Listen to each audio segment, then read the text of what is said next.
Park street থেকে বারাসত কিংবা Krishnaganj, NCRB report বলছে নারী নিগ্রহের নিরিখে সারা দেশের মধ্যে শীর্ষে পশ্চিমবঙ্গ। সেই প্রেক্ষাপটে ফের তরুণী শ্লীলতাহানির অভিযোগ, কিন্তু এবার রুখে দাঁড়ালেন অভিযোগকারিনী নিজেই। গর্জে উঠল যুব সমাজ। তরুণীর অভিযোগ পেয়ে গ্রেপ্তার এক অভিযুক্ত, বাকি দুই অভিযুক্তের খোঁজে তল্লাশি চলছে। ঘটনার সূত্রপাত শনিবার রাত 8টা। রবীন্দ্র সরোবরের কাছে নজরুল মঞ্চে তখন লাইভ কনসার্ট চলছে।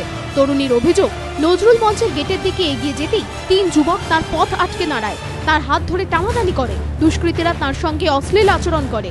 দুষ্কৃতীদের বিরুদ্ধে পাল্টা রুখে দাঁড়ান ওই তরুণী। এরপরই সেখান থেকে পালায় দুষ্কৃতীরা।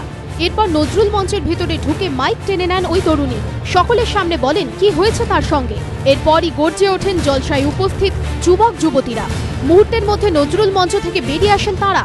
পুলিশ থাকা সত্ত্বেও কিভাবে এই ঘটনা ঘটল প্রশ্ন তোলেন তারা। দুষ্কৃতীদের গ্রেপ্তারের দাবিও তোলা হয়।